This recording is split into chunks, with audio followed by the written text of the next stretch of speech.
Good morning, this is your Kelso Report for Friday, June 1st, and I'm your host, Clark Kelso. We begin today with a Ninth Circuit decision involving enhancements in criminal sentencing. The defendant in United States v. Gomez-Hernandez had been convicted for illegal re-entry after deportation. His 41-month sentence included a 16-level sentencing enhancement under the guidelines because he had been previously convicted in Arizona of attempted aggravated assault, which the trial court treated as a crime of violence under the guidelines. On appeal, the defendant argued that the enhancement was unlawful because a completed aggravated assault under Arizona law had a lesser mens rea requirement than the generic definition of aggravated assault under the guidelines. In particular, Arizona law permitted a conviction for ordinary recklessness rather than the guidelines' extreme indifference recklessness. Well, the Ninth Circuit rejected this argument because the defendant was not convicted of a completed aggravated assault. He was convicted of an attempted aggravated assault. And the mens rea for that attempted crime is higher under Arizona law than the mens rea for the completed crime, and is consistent with the elements of generic attempted aggravated assault under the guidelines. As the Ninth Circuit noted, when analyzing prior crimes for enhancements, the court must look to the actual crime of conviction, not some hypothetically related crime. Next, a search and seizure case. In United States v. Pereira, Border Patrol agents watched a man climb over the Mexico-United States border fence and followed him as he took a taxi to the defendant's home. An agent watched the suspected undocumented alien walk through the gated entrance to the home and knock on the front door. The agent followed him through the front yard, around the side of the house, and into a carport. He found the suspect there standing with the defendant in front of a side door entrance to the home, and detained both men until other agents arrived. The defendant refused to allow the agents to enter his house.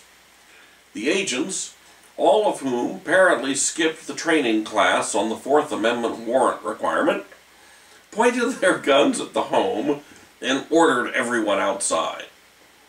Well, everybody then came out of the house, and it turned out the individuals who emerged were found to be undocumented aliens. The defendant was indicted for harboring the aliens.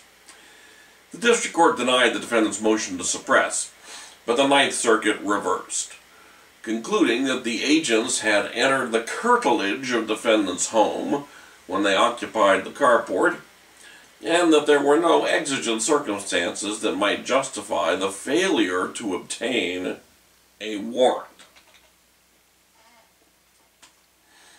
We have three decisions of the California Supreme Court. First, a death penalty case. A jury had convicted the defendant, Matthew Souza, of the first-degree murders of 3 victims and the attempted premeditated murders of 2 other victims. An allegation of multiple murder special circumstances was found true, and the defendant was found to have personally used a deadly weapon in the commission of the murder.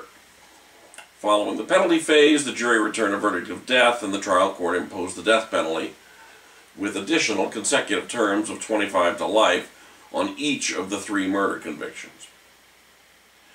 The California Supreme Court affirmed the conviction and death sentence unanimously with a 60-page opinion, rejecting all manner of the usual sorts of arguments.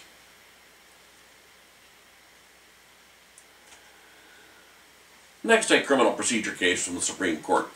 In Sharp v. Superior Court, the Supreme Court dealt with the question of whether a trial court can order a defendant who has pleaded not guilty by reason of insanity to order the defendant to submit to examination by an expert retained by the prosecution. The unanimous answer from the court is yes. Now, as a general matter, when the defendant in a criminal action has placed his or her mental state at issue through the proposed testimony of a mental health expert, Penal Code Section 1054.3 authorizes the trial court to order the defendant to submit to examination by a prosecution retained expert. However, the processes associated with pleas of not guilty by reason of insanity are dealt with in Section 1027, which expressly deals with the question of the defendant's examination by court-appointed experts, but does not mention at all the issue of prosecution-retained experts. Well, the court held the general provisions in Section 1054.3 dealing with prosecution-retained experts applied, since that topic was not covered by Section 1027. Accordingly, when a not guilty by reason of insanity plea is entered and the defense expects to put on testimony from a mental health expert, the defendant should expect the court will order the defendant to submit to a prosecution-retained expert. Finally, an appellate jurisdiction case for the California Supreme Court in People v. Mena. The trial court had denied the defendant's motion for a physical lineup, and the defendant did not seek writ review of that ruling. As part of the post-conviction appeal, the defendant then challenged the denial of the lineup, and the state argued that the ruling was not reviewable as part of the appeal, since the defendant should have sought writ review of the ruling at the time it was made.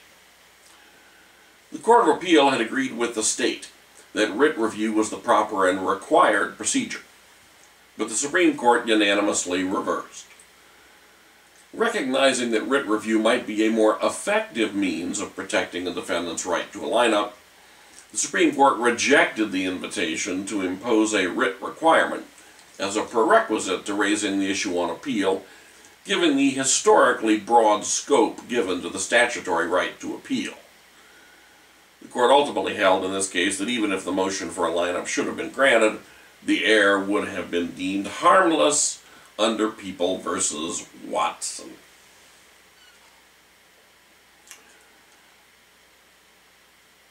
And finally, we have a speedy trial question from the California Court of Appeal.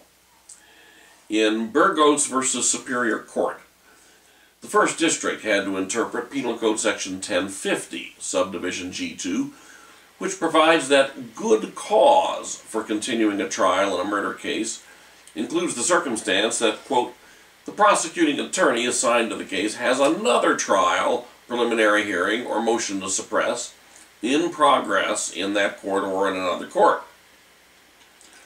The trial court in this case had granted 4 10-day continuances, because the prosecutor was occupied in another murder case with hearings on motions in limine in the courtroom assigned for trial. The defendant argued that the competing trial was not in progress, since the jury had not been selected and hearings on motions in limine did not constitute a trial in progress, and also argued the statute permits only 1 10-day continuance. The First District rejected both arguments. As for what it means to have a trial in progress, after consulting the legislative history, the court held that once a court had fully committed its resources to the murder trial, that was sufficient to constitute having a trial in progress, since the goal of the statute was to protect vertical prosecution programs, where the same prosecutor handles all aspects of the case. As for the multiple continuances, it was clear from another subdivision in Section 1050 that multiple continuances were contemplated by the statute. The court's decision here is clearly in some tension with the speedy trial rights of a defendant, so it would not surprise me to see the Supreme Court take this case up. It looks to me like the First District may be correct in its analysis, but the issue is an important one that will arise frequently in criminal proceedings. And it's a reasonable argument that a trial doesn't begin until the jury's been impaneled and the court is ready to proceed. So I think getting a final interpretation by the Supreme Court would be a good idea, and it wouldn't surprise me if they granted review. And that's it for today's Kelso Report. Have a great day in the law.